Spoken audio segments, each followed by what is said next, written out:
মাদুরে ফুটে উঠবে আপনার মুখ, এমন মাদুর কোথায় বোনা হয় জানেন? দেখুন গ্রাম বাংলার বিশেষ প্রতিবেদন। এক ঐতিহ্যের নাম যেন মাদুর। সাধারণত মেঝেতে পেতে বা উঠোনে পেতে জমিয়ে গল্প করতে বা ছাত্রছাত্রীদের পড়াশোনা করতে মাদুরে ব্যবহার চিরাচরিত। অনেকে অবশ্য তালাইও ব্যবহার করে। মাদুরের চাহিদা একসময় বেশি থাকলেও বর্তমানে হয়তো কিছুটা কমেছে। তবে সেই মাদুরে লেগেছে ঐতিহ্যের ছোঁয়া। মাদুর শিল্পের উন্নয়নে কেন্দ্র থেকে রাজ্য নিয়েছে একাধিক পদক্ষেপ।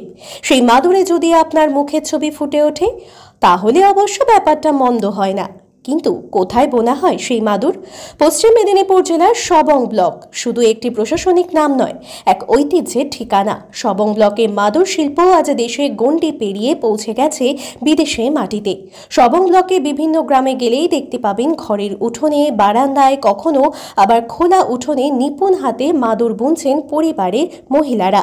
তবে পুরুষরাও থাকেন সেই কাজে সহযোগী। কার্যত এটি রূপ নিয়েছে এক সফল কুটির শিল্পে। শুধু ছাপানো বা সাধারণ মাদুরই নয়, শিল্পীরা তৈরি করেন নকশাখচিত নানান জিনিস, ব্যাগ, টুপি, পুতুল, ল্যাম্পশেড, এমনকি ঝাড়বাতিও। শিল্প ও সৃজনশীলতার এই মিলনে কেন্দ্রবিন্দু হয়ে উঠেছে সারদা গ্রাম। রাজ্যে মুখ্যমন্ত্রী মমতা বন্দ্যোপাধ্যায়ের উদ্যোগে 2019 সালে এই গ্রামে ভার্চুয়ালি উদ্বোধন হয় মাদুর রিসার্চ সেন্টার। পশ্চিমবঙ্গ সরকারের ক্ষুদ্র, কুটির ও মাঝারি শিল্প এবং বস্ত্র দপ্তরের অধীনে এটি গড়ে উঠেছে। এই গ্রামেরই মাদুর শিল্পী গৌরীবালা দাস, যিনি নকশা খচিত বিশেষ ধরনের মাদুর শতরঞ্জি তৈরি করে পেয়েছেন জাতীয় স্বীকৃতি। তার হাতে তৈরি মাদুর উপহার স্বরূপ তুলে দেওয়া হয় তৎকালীন কেন্দ্রীয় বাণিজ্য ও শিল্প মন্ত্রী পীযূষ গোয়েলের হাতে। এই সম্মান শুধু গৌরীবালার নয়, গোটা সবং, গোটা মেদিনীপুরের। এটা আমি যেটা শুনেছি, সেই মুঘল আমল থেকে আমাদের এই মদরঞ্জি যে নামটা, মসলন, এটা নাকি মুঘল আমল থেকে এটা নাকি নাম দিয়েছে, মোগলরাই নাকি নাম দিয়েছেন মুসলিম থেকে মসলন। মানে তারা এবার একটা কতদিন থেকে হচ্ছে, এবার সেটা আপনাদের অনুভব করে নিতে হবে। আমার 48 বছর এই কাজ করা হয়ে গেল।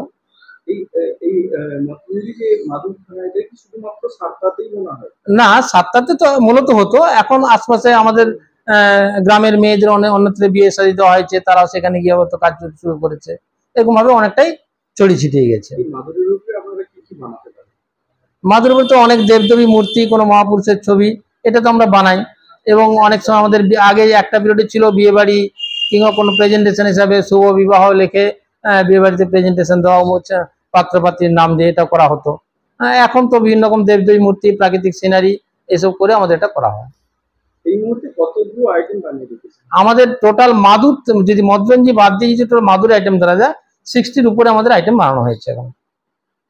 দেখুন, স্বামী বিবেকানন্দ থেকে শুরু করে মমতা ব্যানার্জি মুখ্যমন্ত্রী মূর্তি বানিয়েছেন, এটা আপনারাই কি করেছেন? হ্যাঁ, এটা আমি নিজেই বানিয়েছি।